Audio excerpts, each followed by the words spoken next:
शीघ्र ही दिन में ही परिवर्तित हो जाते हैं। जैसे रात्रि का भी एक समय है, ऐसा नहीं कि जीवन भर रात्रि ही रहेगी, हमारे जीवन में कभी सवेरा होगा ही नहीं। अगर रात्रि है तो सवेरा भी होगा ही होगा।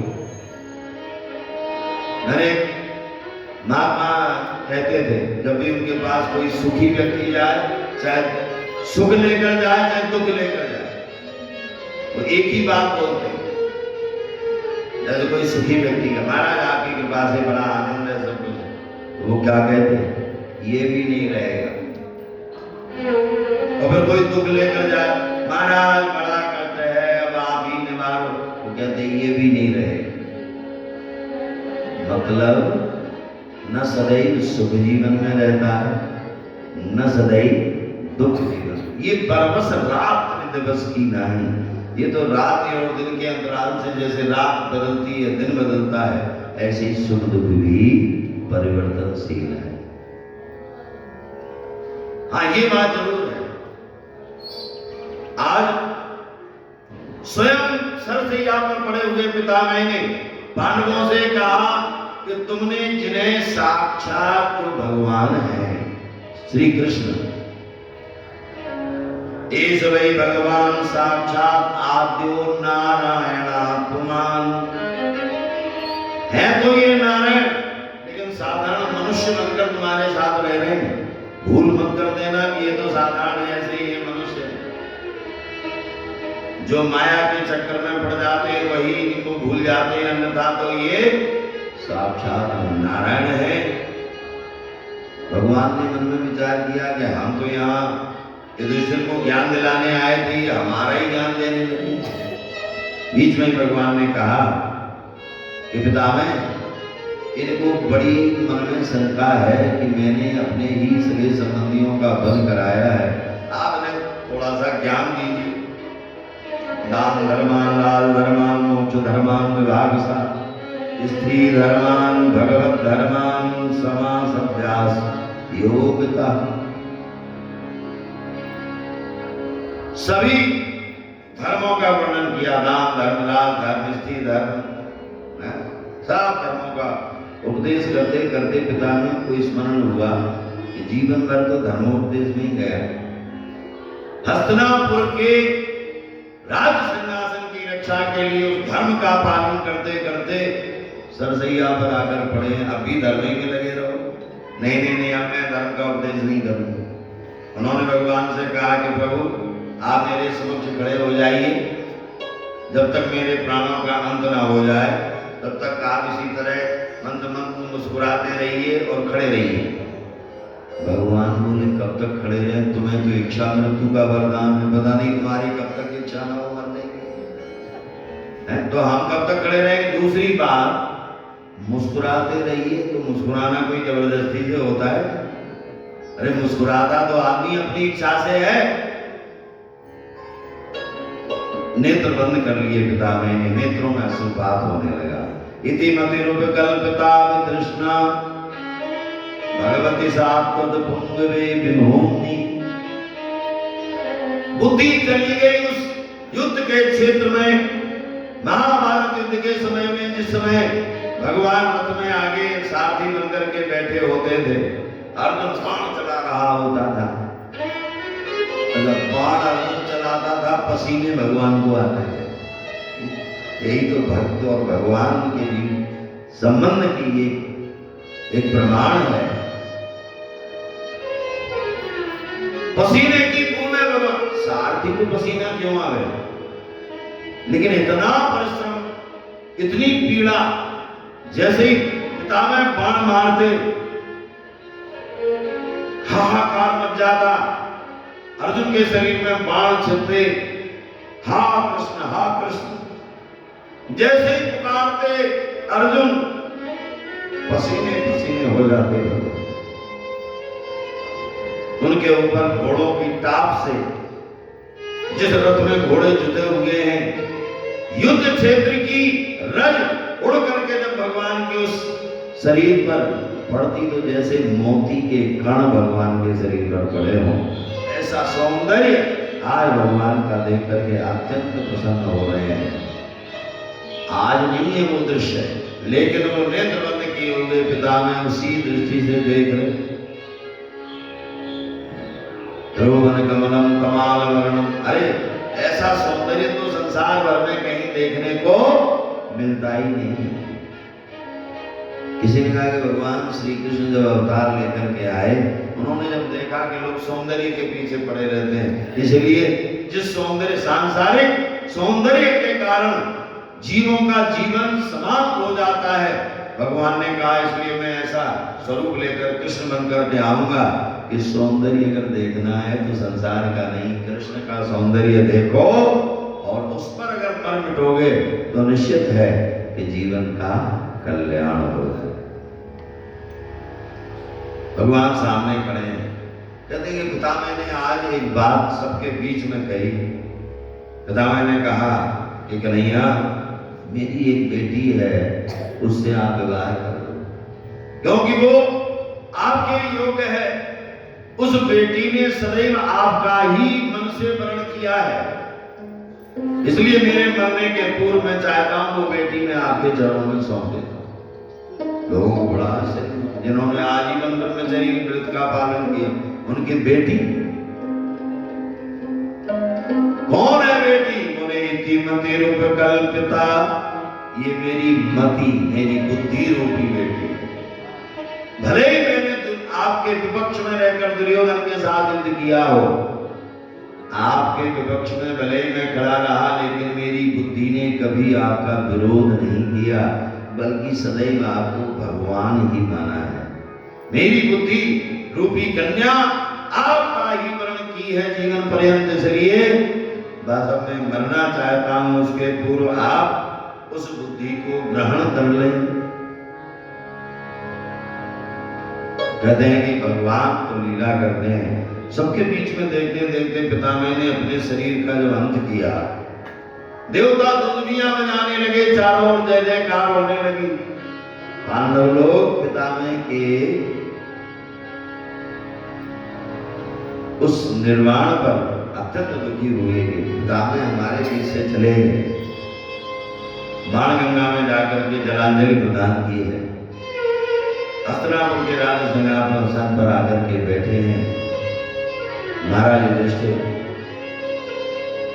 भगवान पुनः द्वारका जाने को तैयार है।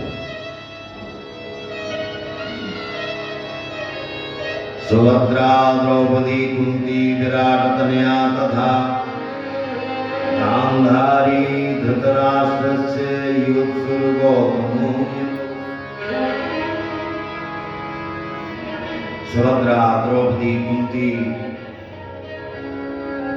गांधारी धृतराष्ट्र, जिन्होंने सदैव जिन पांडवों का भी विरोध किया भगवान से, तो वो कभी भगवान ने माने, लेकिन आज सब गदगद हो रहे हैं क्योंकि भगवान पुनः द्वारिका जाने को तैयार। कहते हैं कि भगवान तो कहते ही हैं कि भाई हम जा रहे हैं, कुछ आवश्यकता हो तो मांग लो। सुभद्रा से कहा बहन तुम मांग लो।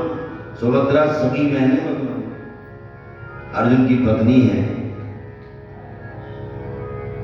उसने कहा कि तू मुझे देगा जन्म का चोर। ये बात बहन से क्या छिपा है? बहन तो जानती है कि तू कौन है, लेकिन हाँ अगर तू साक्षात नारायण है तो मैं भी चाहती हूं कि जिस तरह समस्त जीवों के ऊपर तू कृपा करता रहता है, उसी तरह मैं भी तो एक जीव हूं। और द्रौपदी कुंती के हृदय में तो भगवान की भक्ति कूट कूट करके भरी। द्रौपदी कुछ मांगती नहीं है। कुंती अगर मांगती है तो विपत्ति मांग करके यही चाहती है कि कृष्ण तुम हमें छोड़कर मत जाना।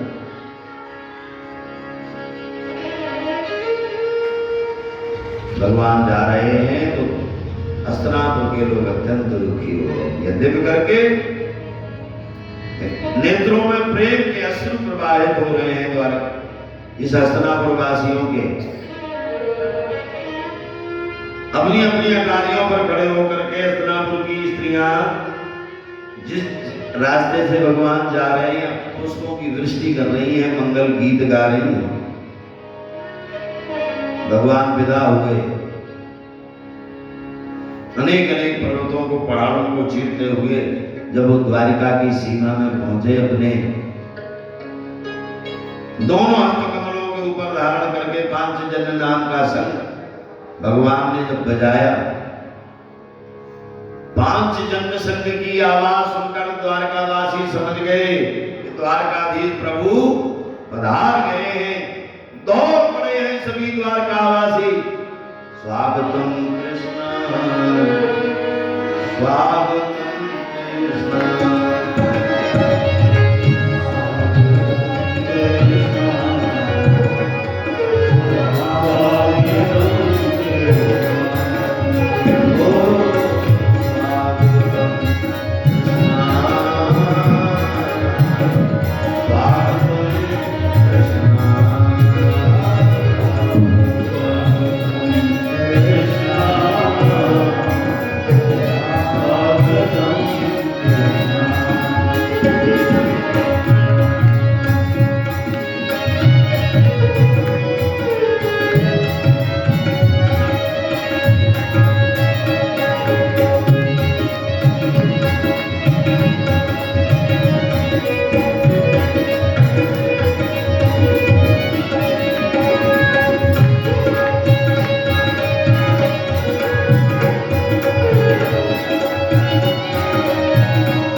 यहाँ पर द्वारका की भगवान के ही कुल की स्त्रियां जो है अत्यंत प्रसन्नता उनके हृदय में प्रकट हो रही है, क्योंकि आज बहुत दिनों के बाद द्वारकाधीश महाराज द्वारका में प्रवेश किए। बड़े बड़े द्वारका नगरी के लोग वहां पर एकत्रित हैं, इसलिए स्त्रियां प्रकट रूप में आकर के भगवान द्वारकाधीश के समक्ष अपने प्रेम का परिचय नहीं दे पा रही हैं। इसलिए कहा कि पहले तो भगवान ने जाकर के अपने माता पिता के चरणों में प्रणाम किया। श्रियो निवासो यस्योरा आनताद्रम मुकुंजसा। यद्यपि करके भगवान का जो सौंदर्य है, द्वारका में प्रवेश करते ही ऐसे लगता है जैसे लक्ष्मी जी का जो निवास है वैकुंठ, उसमें भगवान ने प्रवेश किया हो, लक्ष्मी के साथ उनका लक्ष्मी का आश्रय हमें प्राप्त हुआ हो। द्वारका चमक उठी है, द्वारका के लोग प्रसन्नता से भर गए हैं। भगवान द्वारका आए।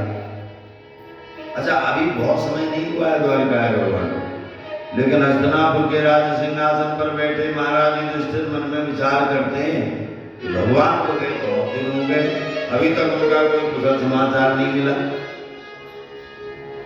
देखो, प्रेम का यही परिचय है।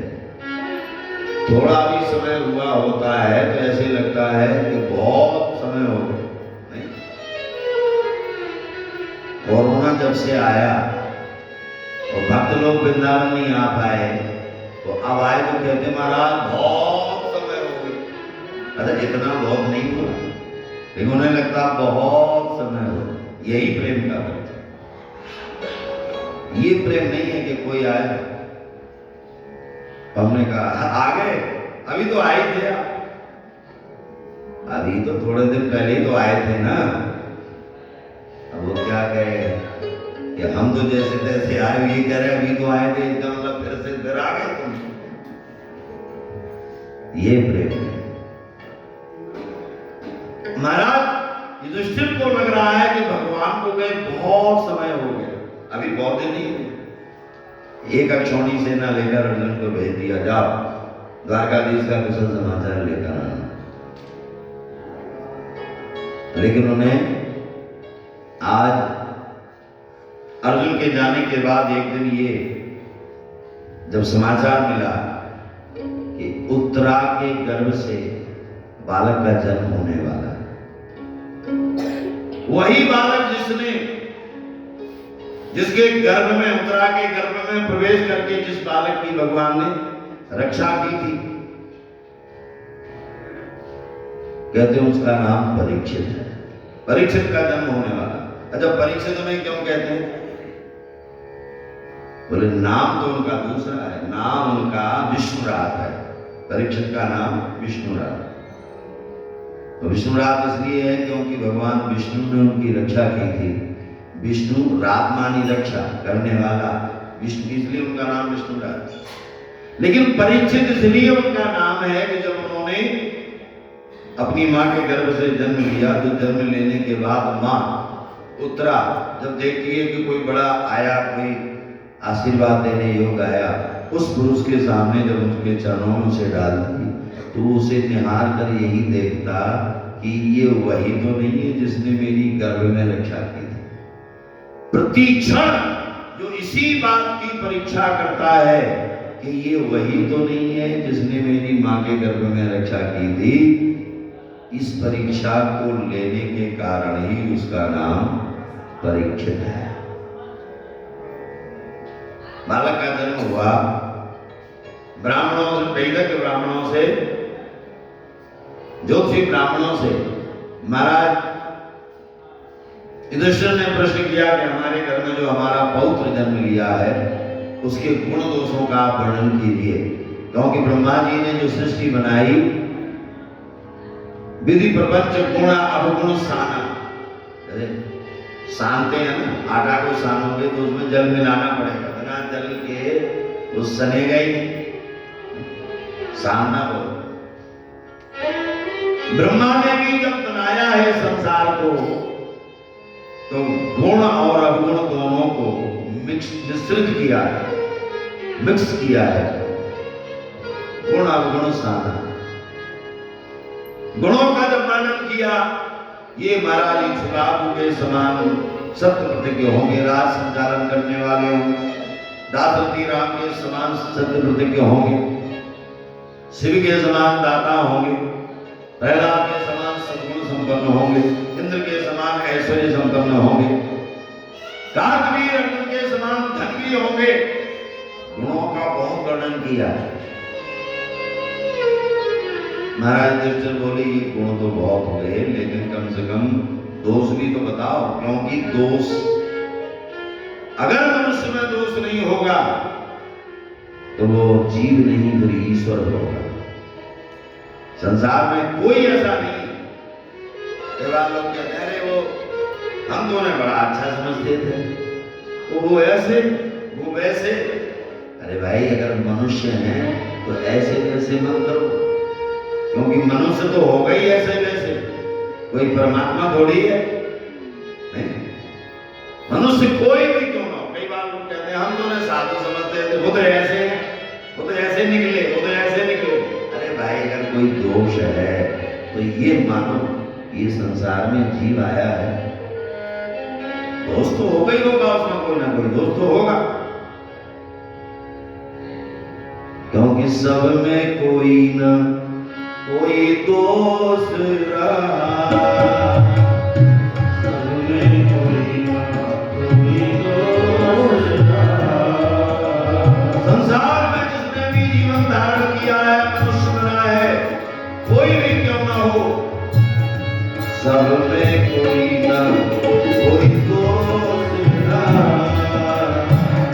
सब में कोई ना कोई दोष रहा।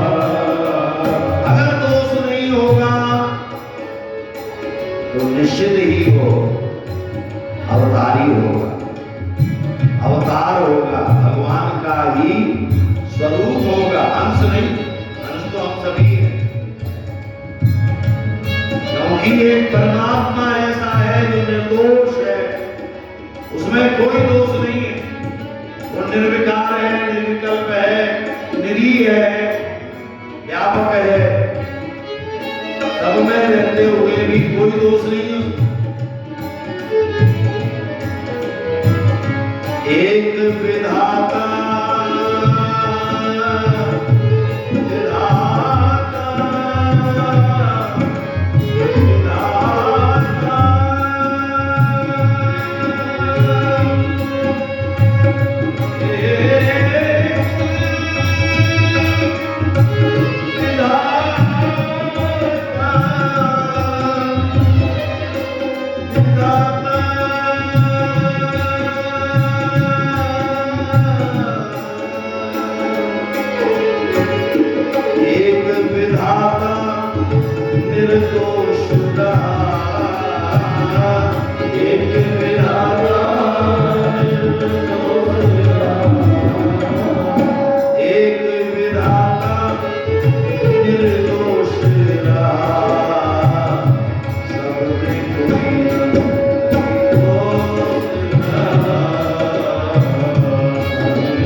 उसका दोष क्या होगा?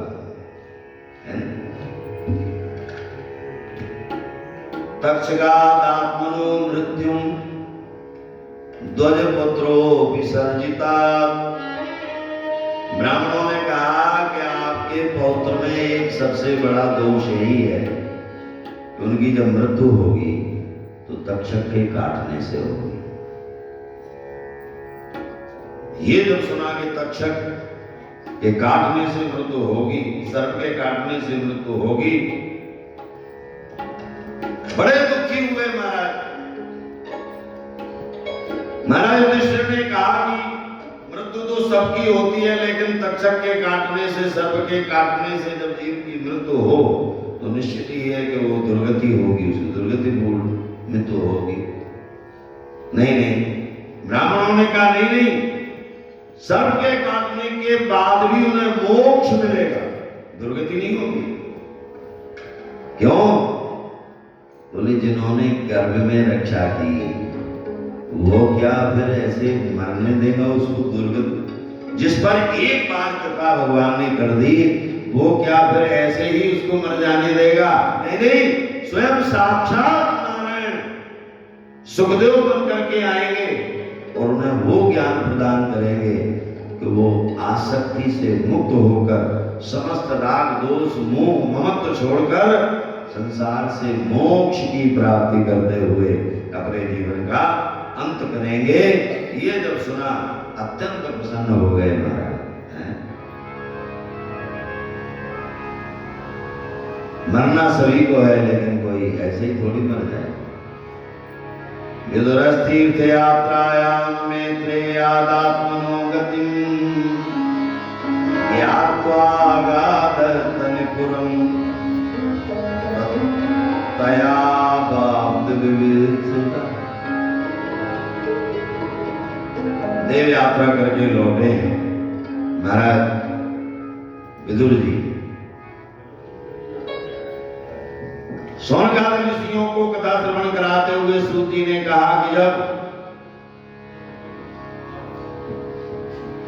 काका विदुर लौट करके आ गए, देखो बिना कहे गए थे। जिन महाराज धृतराष्ट्र ने जब ये निर्णय करने में वो अक्षम थे कि भाई मैं क्या करूं, मेरी समझ में नहीं आ रहा, मैं अक्षम हूं, मैं राज अपना दुर्योधन को दूं या पांडवों को दूं।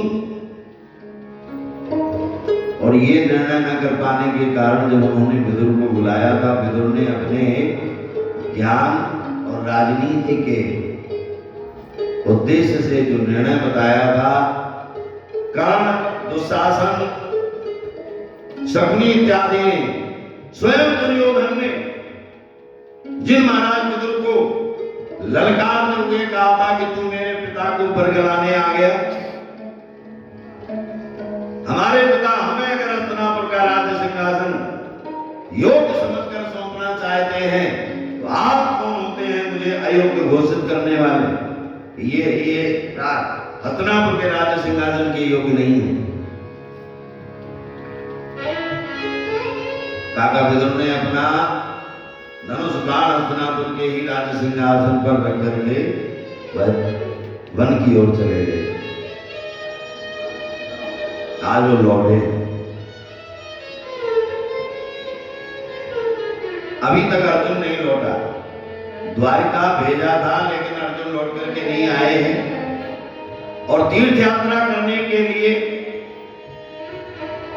काका विदुर गए थे, तो तीर्थों में द्वारका भी तो आता है, गए होंगे तो द्वारका अवश्य गए होंगे। यह समझकर महाराज युधिष्ठिर अनेक ब्राह्मणों को, अपने समस्त बंधु बांधवों को लेकर के काका विदुर से मिलने आए। उनके चरणों में प्रणाम किया, प्रश्न किया, द्वारका आप गए होंगे, द्वारकाधीश प्रभु का कुशल समाचार आप सुनाइए। कई बार प्रश्न किया लेकिन काका विदुर ने एक बार भी उत्तर नहीं दिया, क्योंकि उन्हें उद्धव के द्वारा ये पता चल चुका था कि भगवान सुनाम गमन कर चुके हैं।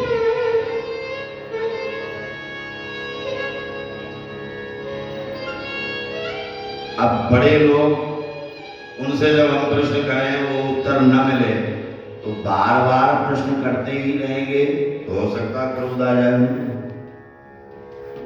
महाराज युधिष्ठिर ने इसलिए दो चार बार तो कहा कि आप द्वारिका गए होंगे, द्वारकाधीश का कुशल समाचार। अरे कुशल समाचार हो तब तो वो सुनावे।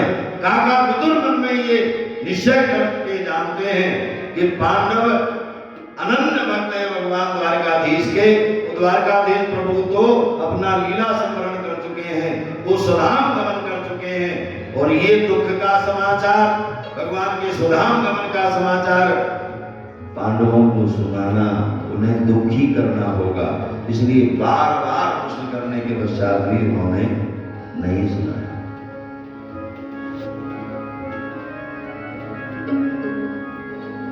और वो आए सीधे जहां पर गांधारी और धृतराष्ट्र है। गांधारी और धृतराष्ट्र महाराज से उन्होंने कहा कि महाराज आपके पुत्र मोह के कारण ही महाभारत जैसा संग्राम हुआ। सब कुछ आपने स्वाहा करा दिया, उसके बाद भी भीमापवर्जितम पिंडम आदत्ते गृहपाल भक्त। तुम गृहपाल कहते हैं कुत्ते को, घर में जैसे पाला जाता है, गृहपालवत। अरे भीम जब ये देखते हैं कि ये सामग्री कहां जा रही है, बोले ये धृतराष्ट्र महाराज की सेवा में प्रस्तुत की जाएगी। कहते नहीं नहीं, उसकी सेवा करना कोई यथेष्ट नहीं है। जिसने जीवन भर हमें कष्ट दिए हो, जिनके पुत्रों ने हमें मारने के अनेकानेक प्रयत्न किए हो, उन्हें ये सब व्यवस्थाएं नहीं। भीमापवर्जितम, भीम के द्वारा वर्जित किए जाने के बाद भी तुम इस तरह कुत्ते की तरह यहाँ पर पड़े अपना जीवन यापन कर रहे हो। आपको चाहिए कि आप अपने जीवन को धन्य बनाने के लिए सब मोह माया छोड़कर, ये ममत्व छोड़कर, अब तो तुम्हें कुछ मिलने वाला भी नहीं है, क्योंकि हस्तिनापुर के राज्य सिंहासन पर तो महाराज युधिष्ठिर विराजमान है। समझाया, रोने लगे महाराज धृतराष्ट्र, क्या करें, आप हमारे साथ चलिए। काका विदुर उन्हें लेकर हिमालय की ओर बद्रिकाश्रम की ओर। नित्य प्रति जो महाराज युधिष्ठिर उनका सम्मान करते हैं, पिता के समान उन्हें आदर देने के लिए उनके महल में प्रणाम करने के लिए आज जैसे ही हो गए, देखा तो महल में तो कोई है नहीं। अथा जगाम भगवन नारदास तुम्बरु। उन्होंने देखा कि उधर से नारद बाबा तुम्बरु नाम के गंधर्व के साथ आ रहे हैं। तुम दुखी मत हो, क्योंकि तुम्हें ये महाराज युधिष्ठिर को लग रहा है कि वो जब घर छोड़कर चले गए, ये महल छोड़कर चले गए, पता नहीं कहाँ गए होंगे। अच्छा, नेत्रों से अंधे हैं, दिखाई नहीं देता है, कहाँ जाएंगे, कैसे जाएंगे। गांधारी ने भी अपने अपने नेत्रों में पट्टी बांध करके रखी है, पता नहीं दोनों कहाँ चले गए। अच्छा, जीव को ये लगता है कि हम अगर नहीं होंगे तो इनका पालन पोषण कौन करेगा, इनका जीवन निर्वाह कौन करेगा। मैंने सुना था कि जब एक बार महाराष्ट्र में अकाल पड़ा, महाराणा प्रताप सिंह वहां के राजा थे। कहते हैं कि जब उन्होंने अपने सारे जितने भी धन धान्य के खजाने थे सब खोल दिए, प्रजा के पालन के लिए सब खोल दिया, सारी प्रजा सुखी हो गई। उस अकाल के समय में उन्हें अभिमान हुआ, महाराणा को लगा कि हम ना होते तो प्रजा भूखों ही मर जाती। उनके गुरु थे समर्थ गुरु राम। समर्थ के पास एक दिन वो पहुंचे। समर्थ ने जैसे ही महाराणा को आते हुए देखा, उन्होंने एक हथौड़ा दिया, सामने एक चट्टान थी, वो कहा कि इसको तोड़ो। अच्छा, ना कोई प्रश्न ना कोई उत्तर। आश्चर्य है उन्हें कि ये हथौड़ा देकर ये सामने पड़ी चट्टान पत्थर की से तोड़ने के लिए आदेश है, गुरु है भाई, आज्ञा दे रहे हैं। हथौड़े बलवान तो थे, जैसे ही हथौड़ा मारा उस चट्टान के दो टुकड़े हुए। गुरुदेव आज्ञा करो। आज्ञा नहीं, जरा दृष्टि डालकर देखो कि टूटे हुए उस चट्टान के बीच में एक गड्ढा बना हुआ, उस पत्थर के अंदर एक गड्ढा बना, उसमें एक चींटी बैठी हुई, उसमें पानी भरा हुआ है, उसमें एक चावल का कण रखा हुआ। समर्थ ने कहा कि देख महाराणा, ये किसने व्यवस्था की? तुमने की? किसी और ने की? समझ गए गुरुदेव, हमारे अभिमान को आप अन्यथा न लें। हाँ, ये बात जरूर है, मैंने ये अहंकार किया, ये मेरी धृष्टता है कि मैं ना होता तो प्रजा भूखी मर जाती, जबकि परमात्मा तो वो है, खुदा अपने बंदों की खुद करता है निगरानी। हम अभिमान अवश्य करेंगे कि हम ना होते तो क्या होता। खुदा अपने बंदों की खुद करता है निगरानी। नया मंजर, नया बिस्तर, नया दाना, नया पानी है, वो अपनी तरह से व्यवस्था करता है।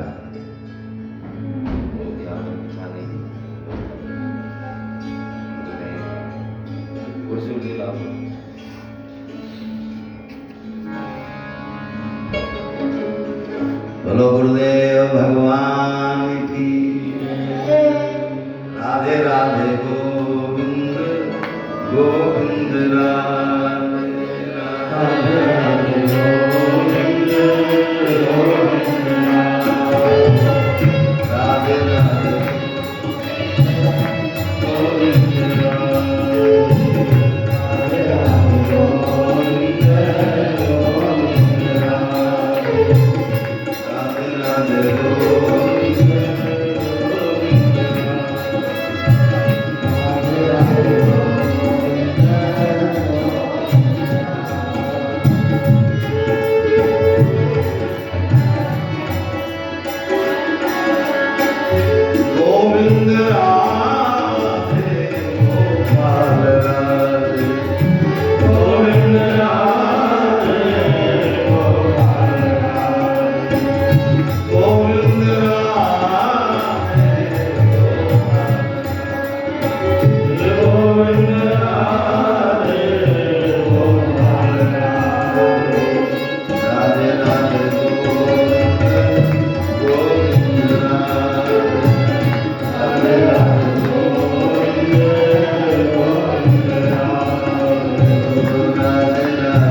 भक्तों पर जब संकट आता है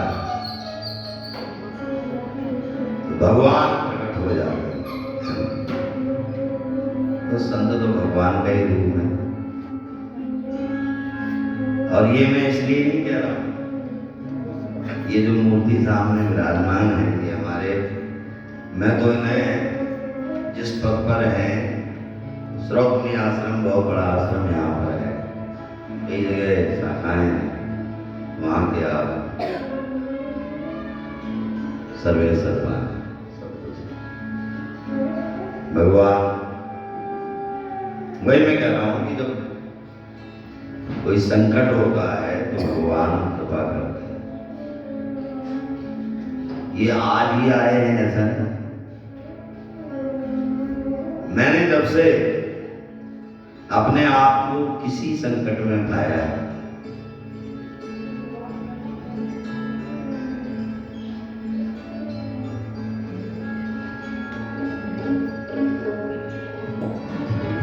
इन्होंने सदैव सहयोग किया है।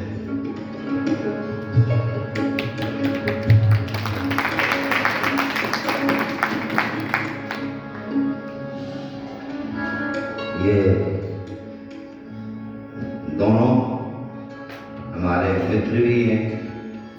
महाराज जी हमारे गुरु जैसे के हम सम्मान करते हैं और अब यही चाहते हैं कि थोड़ा दो शब्द और मेरे लिए आप सबके लिए आशीर्वाद के रूप में दो शब्द अवश्य। साथ में जो दीदी हमारी बैठी है इनका नाम ही सुभद्रा, सुभद्रा बहन, सुभद्रा अभी अभी सुन रहे थे ना। सुभद्रा कौन, किसकी? भगवान की बहन, भगवान श्री कृष्ण की बहन और बिल्कुल मतलब भगवान के लिए ही समर्पित है। नए बिहारी सरकार के लिए अपना समग्र जीवन सौंप दिया है। वृंदावन में निवास करती हैं, सभी प्रकार से संपन्न है, बल्कि हम लोगों के लिए आधार है, भक्ति का आधार। साथ में पधारे हैं हमारे दानी महाराज, इधर आइए, ऐसे आप वहीं बैठ के मैं देख रहा था। ये ब्रज के वह भगवान के पार्षद हैं जिनकी कृपा के बिना ब्रज में वास नहीं मिलता। ये ब्रजवासी हैं। भगवान स्वयं कहते हैं कि ब्रजवासी मेरे प्राण हैं, इसलिए हम सबके भी ये प्राण हैं। बिहारी जी के बहुत नजदीक वैसे भी, और हम लोगों को दर्शन करना होता है तो यही कराएं, तभी हमको दर्शन बिहार जी तक ले जाने वाले हैं। तो मैं महाराज जी से आग्रह करूंगा यहाँ पधारेंगे थोड़ी देर यहाँ कुछ पूछा दें।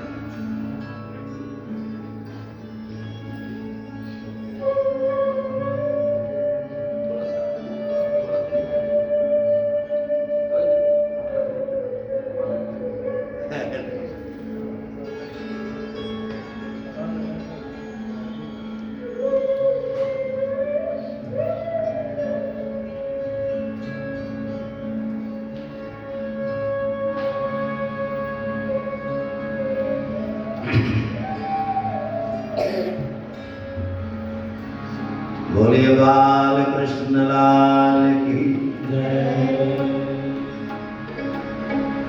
राधे राधे गोविंद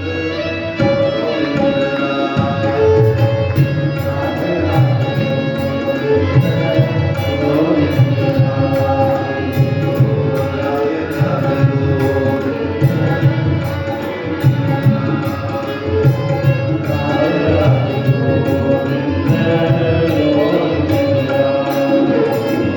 राधे राधे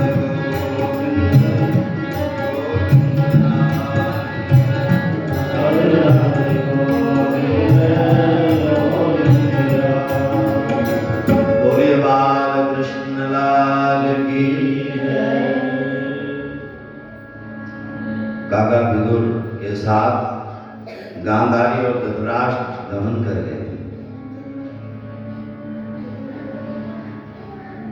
एक दिन हस्तिनापुर के राज सिंहासन पर विराजमान महाराज युधिष्ठिर मन में विचार करने लगे। इतना समय व्यतीत हो गया, अभी तक अर्जुन लौटकर नहीं आया। तभी तक वो क्या कहते हैं, भीम के पास जाकर के कहने ही वाले थे कि अर्जुन क्यों नहीं आया। अर्जुन रथ में बैठे हुए आ रहे हैं, सिर झुका हुआ है, गांडीव रथ के पिछले भाग में पड़ा है, नेत्रों से अश्रुपात हो रहा है। देख करके बड़ा आश्चर्य हुआ। अर्जुन, तुम्हारी ये स्थिति कैसे? आप क्या किसी से आपने ये वचन दिया हो? किसी ब्राह्मण को, किसी बालक को, किसी गाय को, वृद्ध को, रोगी को, स्त्री को, जो आपके शरणागत हुआ हो, आपने उसकी रक्षा न कर पाई हो, इसलिए आप दुखी हो रहे हो? नहीं नहीं, ऐसा नहीं हो सकता। शरणागत की रक्षा क्षत्रिय के द्वारा न हो पावे, और वो भी अर्जुन से नहीं। ऐसा तो नहीं कि किसी ने आपको युद्ध के लिए ललकारा हो और आप परास्त होकर लौटे हो, इसलिए लज्जित हो रहे हैं, इसलिए आपके नेत्रों से अश्रुपात हो रहा। नहीं नहीं, गांडीवधारी अर्जुन जल्दी किसी से परास्त हो नहीं सकता।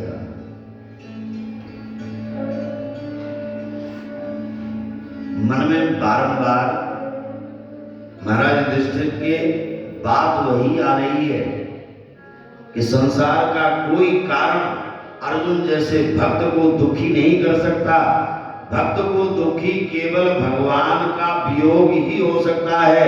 कहीं ऐसा तो नहीं कि भगवान स्वधाम गमन कर गए हों और ये बात मन में आई, होठों पर लाए, भगवान का नाम लेते हुए युधिष्ठिर ने कहा कि अर्जुन तुम्हारे दुख का कारण कहीं भगवान श्री कृष्ण इतना कहा था, कूद पड़े रथ से, वंचितो हम महाराज हरिणा बंधुरूपिणा एन में पहतम तेजो देव विस्मापनम। हमको ठग लिया, हमारे ही मित्र ने हमें ठग लिया, हमें छोड़कर चले गए। अब हम उनके बिना कैसे जीवित रहेंगे, क्योंकि समग्र जीवन का जो आधार था, कहीं अगर विजय मिली तो कृष्ण की कृपा से, कहीं अगर हस्तिनापुर जैसा राज्य साम्राज्य मिला, अगर हम सम्राट हुए, हम पांडव विजय श्री प्राप्त करके संपदा के स्वामी हो गए, उसका कारण भी कृष्ण ही थे और दूसरा नहीं।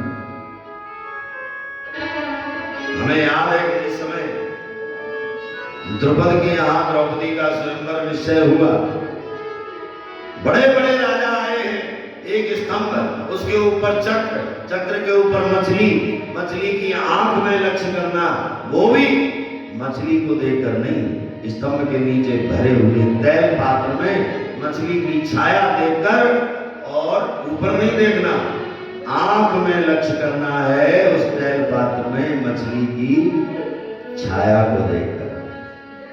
बड़े बड़े राजा आए, किसी ने ये लक्ष्य प्राप्त नहीं कर पाया।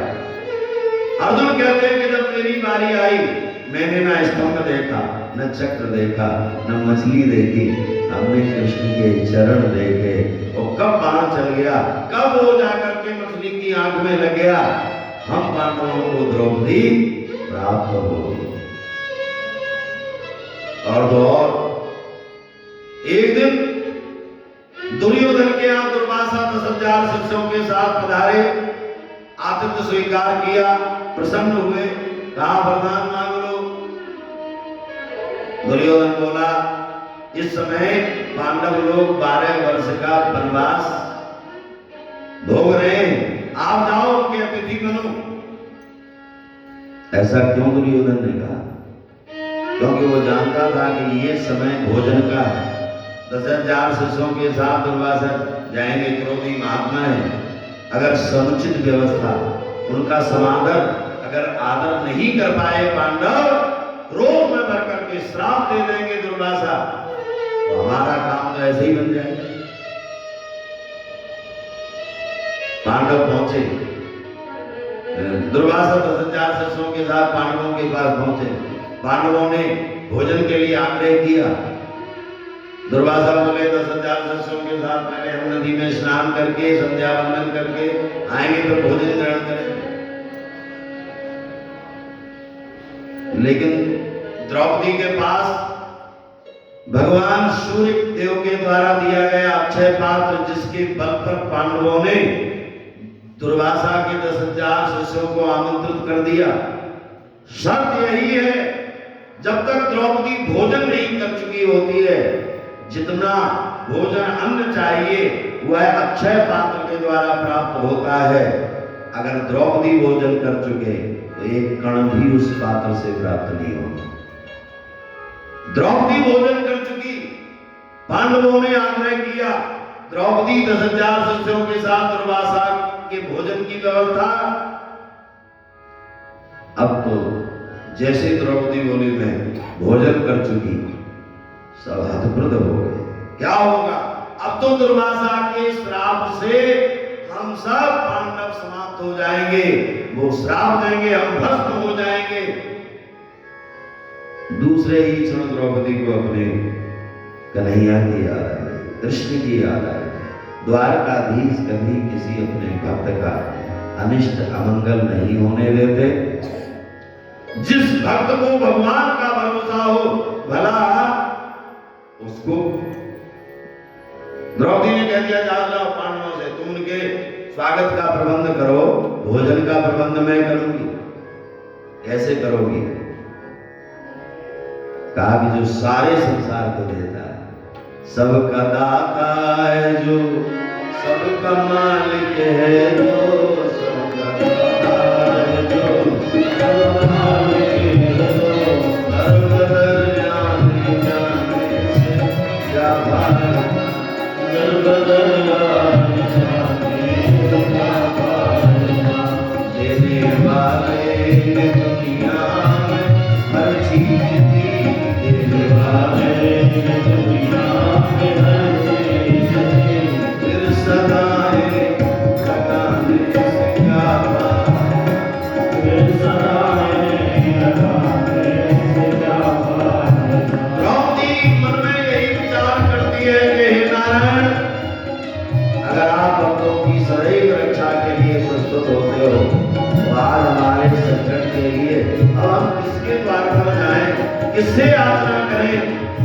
आपको छोड़कर हमारे लिए कोई दूसरा नहीं।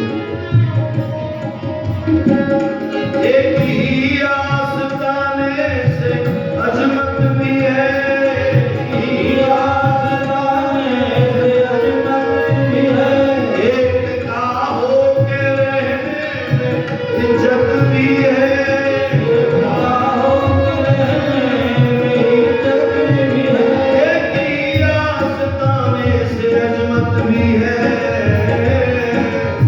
एक का होके रहने में इज्जत भी है, एक ही आसमाने पे सर झुक गया, एक ही आसमाने पे सर झुक गया, गर्व कर सर झुकाने से क्या बात, गर्व कर सर झुकाने से क्या बात। हमें भगवान पर विश्वास हो, दृढ़ विश्वास हो, भगवान अवश्य प्रकट होते हैं। लेकिन हम तो ये सोचते, हम प्रार्थना करते, भगवान तो आशीर्वाद देते नहीं। हम उनकी शरण में जाते हैं, पूजा पाठ करते हैं, लेकिन हमारे कार्य की सिद्धि होते हुए हमें दिखाई नहीं देती। होंठ हिलते हैं लेकिन दुआ कुछ नहीं, हाथ उठते हैं लेकिन सदा कुछ नहीं। हम जीव हैं, इसलिए अपनी शक्ति के अनुसार ही परमात्मा की शक्ति का अनुभव कर पाते हैं, जबकि परमात्मा असीम है। परमात्मा की कृपा की कोई सीमा नहीं।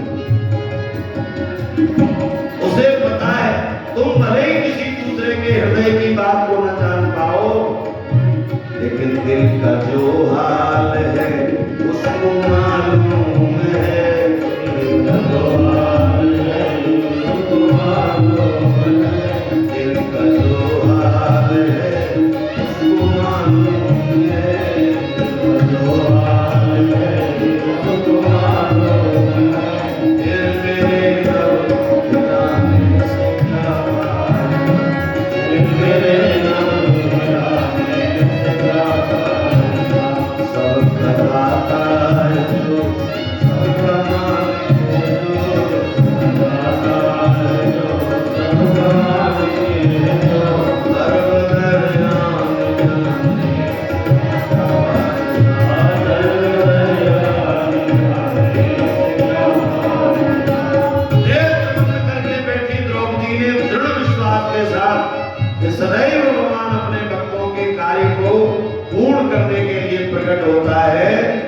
जैसे ही नेत्र खोले भगवान सामने खड़े थे। अच्छा एक बात और समझना,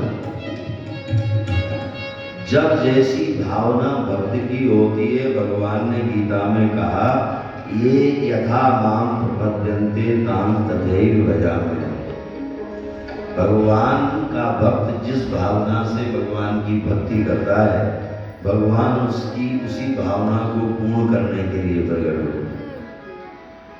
द्रौपदी ने नेत्र खोले, भगवान प्रकट हुए और छूटते ही बोले कि द्रौपदी भूख लग रही है, कुछ खाने को दे। द्रौपदी बोली अगर खाने कोई होता तो तुम्हें काहे को बुलाए हो? खाने की समस्या, 10,000 शिष्यों के साथ दुर्वासा आए, समस्या तो वही है। मानो भगवान ये कहना चाहते हैं कि उसी का निवारण करने तो मैं आया नहीं, तुझे तो वो अक्षय पात्र प्राप्त है। हाँ हाँ, लेकिन प्रभु मैं भोजन कर चुकी हूं, उसमें सामर्थ्य नहीं है कि वो अब अन्न प्रदान कर सके। उस पात्र की सामर्थ्यता समाप्त हो चुकी है। भगवान मन में सोचने लगे कि कोई भी पात्र जब तक सामर्थ्यवान नहीं होता, जब तक भगवान के हाथों में नहीं आता, कितना भी कुपात्र क्यों न हो, जैसे ही भगवान के हाथों में आता है वो कुपात्र भी सुपात्र हो जाता है। भगवान ने कहा लाओ गोपाल, उसमें एक भाजी का कण लगा था। भगवान ने उसे ग्रहण किया, जलपान किया, अनेक त्रैलोकी तत्वों की भावना की, इतने में ही समस्त त्रैलोक तृप्त हो जाए। भृगुटी विलास सृष्टि लय हुई, जिसके दृष्टि मात्र से संसार उत्पन्न होता हो, पालन होता हो, जिसका संहार कर देते हो, उनके लिए 10,000 शिष्यों के जीवन निर्वाह या भोजन के लिए कोई समस्या? अच्छा भगवान ने वो भाजी का कण ग्रहण किया, वो उधर 10,000 शिष्यों के साथ नदी में स्नान कर रहे, दुर्वासा का पेट फूलने लगा। संसार तृप्त हुआ नहीं हुआ, लेकिन जो समस्या थी भक्त के जीवन में, उसे समाप्त करने के लिए भगवान ने जो लीला की, शिष्यों ने कहा गुरुदेव हमारे भी पेट फूल रहे हैं, अब पांडवों के यहाँ भोजन कैसे होगा? लगता है ग्रास भी ग्रहण करेंगे तो बमन हो जाएगा, उल्टी हो जाएगा। गुरुदेव बोले नहीं, आज कहीं नहीं, आज तो अपने आश्रम नहीं चलना, कहीं नहीं, पांडवों के यहाँ फिर किसी दिन चले। भगवान जो जीव की रक्षा करे, तेरी रहमत ने दिया जो गुनाहगारों का साथ, तो चीख उठे बेगुनाह, हम भी गुनाहगारों में हैं, प्रभु हमारी भी रक्षा करना, हमारी भी रक्षा कर देना। नहीं तो ऐसे जो भक्तों की रक्षा भाव के प्रसंग हैं, वही भागवत है।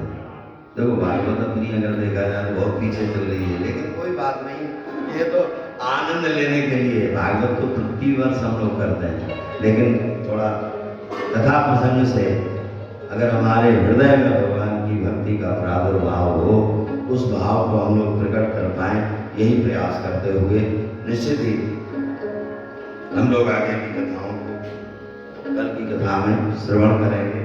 अब 2-4 बार भगवान नाम आरती और प्रसाद लेकर के स्नान करेंगे। श्री कृष्ण गोविंद।